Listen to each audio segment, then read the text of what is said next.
Left this one in the first.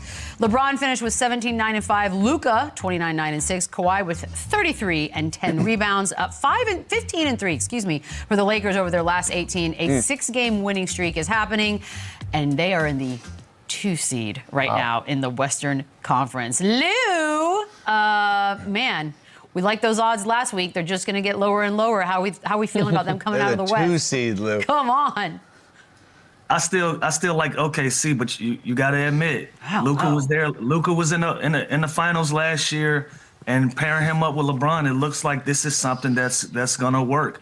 I don't know how long this window is gonna be open for the Lakers, but it's damn sure open right now, and they're playing really good basketball. So they're continuing to put pressure on the top. I don't see them catching OKC. I think that this is going to probably be one of those matchups. I still like Denver. I still like the Clippers if they can get it together and put themselves in a run. But the Lakers are looking good. I thought they didn't have enough. I thought they didn't have enough size to compete at the level they're competing at. Obviously, they don't need it. They're playing this small ball, and they're playing it at a high clip with LeBron playing the 4, the 5. A lot of times when he's out on the floor and allowing Luka to be the guy who's going to facilitate the offense, it's been something that's worked for him. And so if you haven't before this moment, you got to start taking this Lakers team serious right now. You know what's interesting to me, too, is the Lakers, they trade Anthony Davis and Max Christie, 2 really good defenders. Yep. For Luka, who's not necessarily known as a lockdown defender, and they have the best defense now, the last 20 games. Can you explain that, though? Because it shows you it's makes sense. Well, it could be a little help with the schedule. They're healthy. It should just be honestly just effort and buying into what they have. They have such a good setup now where they've added Dorian Finney-Smith, who's a great defender. Vanderbilt is now healthy.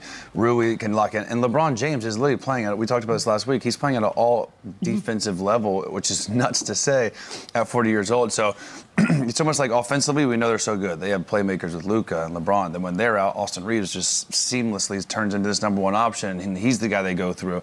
So they have all these pieces that fit offensively, and when everyone touches the ball and everyone feels like they're part of the offense, it's contagious to play defense and give effort. And that's what this team's doing, because they got worse personnel-wise defensively, and they got so much better. So to me, that's just effort. It's for sure. It's a weird puzzle. Bron and Luka are taking on the challenge and taking it personally. They hear the rumblings. Everybody else.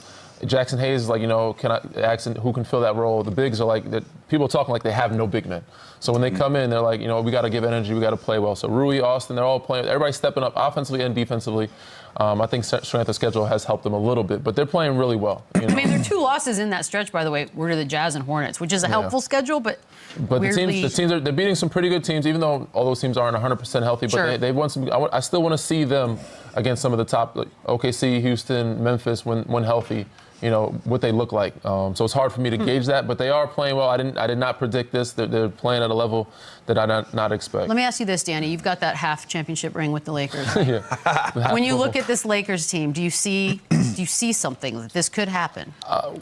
My prediction a week or so ago was no, I did not. Now I pretty much still think this. I think they're better than I expected them to be, but I still don't think they're coming out of the West right now. So I still want to see them match up against those other groups.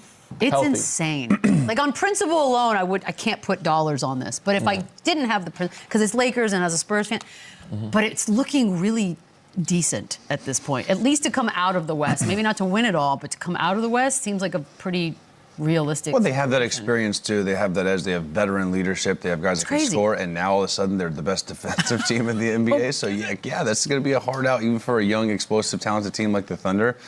These guys have been there before. These guys aren't going to be nervous, and I don't think the Thunder are either. But man, right now those 2 face up in a series. It's gonna be a long one. It's a lot of experience going up against sort of the newbies, if you will. Trey Jameson's a rookie. He's a center, and he had a quote. Here he is. I love it. I mean, I say it all the time. I love it. Just that aggressiveness, that just no backing down. You know what I'm saying? Like, you come play us, you have to come fight for this win. Like, literally fight for this win. So when teams know that, hey, it's gonna be no easy game in LA.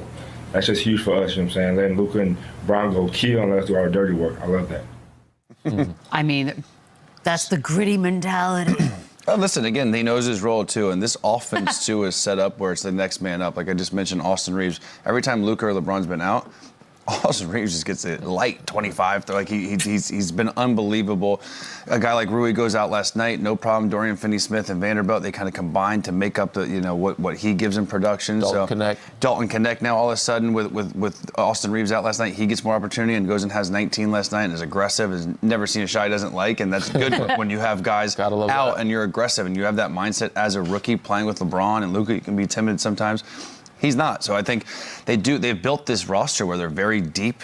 They have they're missing one or two guys. Next guy's filling. Gabe Vincent's been great. He struggled since he's been there up until last couple of months. He's been fantastic. He's going to be valuable. And like you said, Jackson Hayes, Luka's been so good with a lob threat. You see what he did with Lively and Gafford setting records of not just getting spoon-fed at the. Jackson Hayes has proven that he can now be that guy, that lob threat he can play with. Man, it looks so bad right now. I know it's early in this trade, but good Lord. 7.5 minutes. That is the last 7.5 minutes of the second quarter, and the Clippers were scoreless. That is eternity. I know. I got to start with you, Lou, because as a fan watching, whether on TV or in this, 7.5 minutes with no points for your team does feel like an eternity. How in the world does that even happen? I don't even know how that's possible with some of the guys that they have on their team and their ability to score the basketball. 7.5 minutes, that's over half the quarter. Like you might even be able to get a free throw out of that. Was Kawhi sitting down? Like what happened? I know Norm, I think, only played 9 minutes. I think got hurt. I think Norm got hurt, so he didn't play the whole game. Somebody to do something.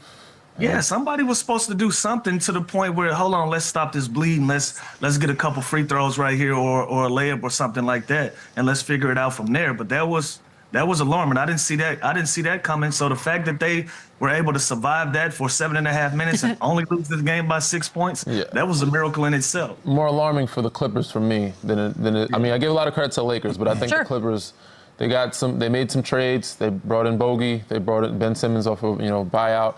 I thought these pieces were going to be great fits for them. They haven't trended well since the break. So to go 7.5 minutes without scoring, if I'm the Clippers, this is a warning sign. Yeah, I think 1-5 since the break, too. And obviously, Norman only played 8 minutes last night and then went down. But again, you mentioned Bogey Bogdanovic. I think he's a guy, that was a sneaky deadline move where he can be valuable for them. Kawhi Leonard looked great last night. It's happy to see him back to his old self. But yeah, this team just kind of feels like they're in the middle of the pack and they have to be healthy to have a chance. And when you lose Norman in the first quarter like that, that's tough. That is so. By the way, do you need to change sort of?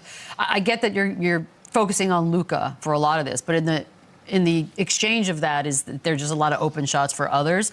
How do you switch that up? How do you change the way you're defensively strategizing for the Lakers now? Because that doesn't seem like that's a long-term work. To guard Luka or to make Luka guard? To make Luka guard. Yeah, I think that's the game. Like, you got to wear him down. Look at teams when they play Denver. They are putting Jokic in every action. They're putting Jokic in every pick and roll. He's such a focal point on the offensive end. You have to make him work on both ends. Same thing when you play Dallas now. You're going to see guys trying to go at Kyrie Irving. You're going to see guys go at that guy that has the usage rate, that has the ball in his hands the most time, to not make it easy on him. And so I think Luka, he's obviously used to this. He's seen a little bit of this in Dallas, but it's not going to stop. But yeah, you're throwing double teams. You're doing different coverages. You're blitzing pick and rolls. You're switching 1 through 5 to try and make it easier for him and trying to, lessen up the ISOs with him. But it's clearly not working because they're the best defense in the NBA right now. So they're making great adjustments when they do try and go downhill on Luka. This is insane. I can't believe they're the best defensive team without Anthony Davis. And Max Christie. Max Christie is now the Mavs' best wing defender. And I mean, some of those games, which is very low-scoring games as well. I know, but the Hornets game that they lost, it was like 97-99. Like no one would have put money on that fact, and no one. It just doesn't compute. The brain doesn't make it make sense. LeBron's played in 301 out of a 335 possible back-to-backs in his career for the fans at home.